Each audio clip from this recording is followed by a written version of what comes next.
सोमवार को crime branch के दफ्तर में सिलोम से पूछताछ की जाएगी। सूत्रों के मुताबिक राजा हत्याकांड के बाद सिलोम कुछ लोगों के संपर्क में था। वह मोबाइल पर लगातार उनसे बात कर रहा था। एसआईटी उनकी जानकारी निकालना चाहती थी, फिर उसने भी सवाल जवाब किए जाएंगे।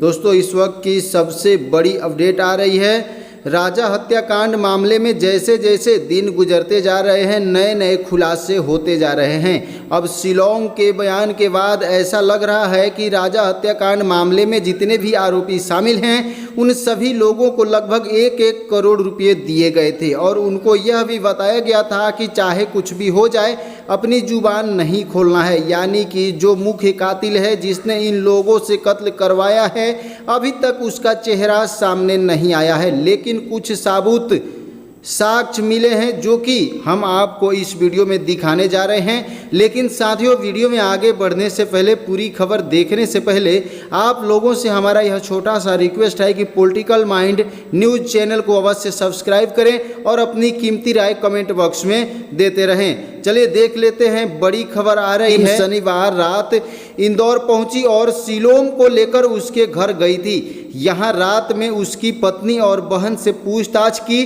दूसरे दिन रविवार सुबह एसआईटी के सदस्य क्राइम ब्रांच की टीम के साथ रतलाम पहुंचे और उनके साथ शिलोम, उनकी पत्नी और साली भी थी। टीम ने यहां से एक बैग जब्त किया है। इसमें लैपटॉप होना बताया जा रहा है। शिलोंग पुलिस 2 कारों से रविवार दोपहर 3 बजे मंगल मूर्ति कॉलोनी पहुंची थी। यहां जेम्स का ससुराल है और मकान म्यूचुअल फंड का काम करने वाले उसके ससुर मनोज गुप्ता का है। पिछले 15 दिनों से इस घर पर ताला लगा हुआ था। यहां करीब 1 घंटे तलाशी के बाद शिलोंग पुलिस शिलोम को लेकर वापस इंदौर रवाना हो गई। इन्वेस्टिगेशन कहा और कार में बैठ गए।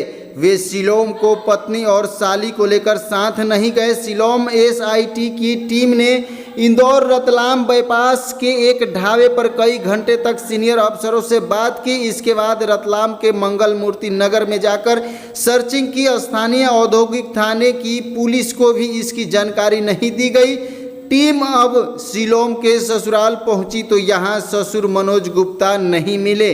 टीम ने आसपास वालों से बात की तो पता लगा कि उन्हें मनोज के बारे में कोई जानकारी नहीं है। एसआईटी का मानना है कि शिलोम के गिरफ्तार होने के बाद से ही मनोज को इस मामले में अपना नाम आने का डर था। इसके चलते वो फरार हो गया। शिलोम जेम्स की मूल रूप से रतलाम का रहने वाला, उसने प्रेम विवाह किया था। वह इंदौर आकर किराए से रहने लगा। यहाँ हॉस्टल और बिल्डिंग किराए पर लेकर ठेके से चलता था। साथियों, शुरुआती दौर में अगर आप लोगों ने राजा हत्याकांड की खबर देखी होगी तो आप लोगों को शायद पता होगा कि सिर्फ एक ही आरोपी था, एक ही मुजरिम था, राज कुशवाहा। लेकिन जैसे जैसे कार्रवाई आगे बढ़ती गई, पुलिस ने कड़ी जोड़ने शुरू किए तो हर मोड़ पर एक नया आरोपी मिलने लगा और यह एक इतनी बड़ी साजिश की दल है जिसकी परत पुलिस अब खोल चुकी है। प्रशासन अब उसे जड़ तक पहुंच चुकी है। चलिए देख लेते हैं, बड़ी खबर आ रही है। सूत्रों के मुताबिक राजा हत्याकांड के आरोपियों को सजा दिलाने के लिए सबसे ज्यादा सबूत उसके पास से ही जब्त किए गए हैं। इंदौर के ट्रांसपोर्ट कारोबारी राजा रघुवंशी की हत्या मामले में राजा के भाई विपिन रघुवंशी ने नया दाव किया।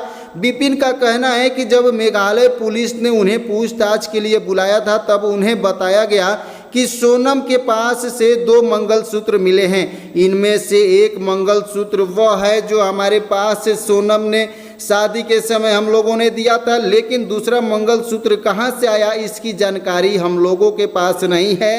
हो सकता है कि जब सोनम राजा की मौत के बाद इंदौर में रुकी थी, तब उसने राज कुशवाहा से शादी कर ली होगी और ये दूसरा मंगलसूत्र उसी का हो सकता है। विपिन ने बताया कि पुलिस को सोनम के पास से 5 जोड़ी बिछुड़ी और पायजेब भी मिले हैं। ये गहने उनके परिवार ने नहीं दिए थे। यानी ये सोनम के पास पहले से रहे होंगे या किसी और ने दिए होंगे। उन्होंने कहा कि ये सब चीज़ें पुलिस की जांच में मदद कर सकती है। विपिन रघुवंशी ने बताया कि जब पुलिस ने उन्हें पूछताछ के लिए बुलाया था तब उन्होंने सोनम को दिए गए सभी गहनों के फोटो पुलिस को दिए थे।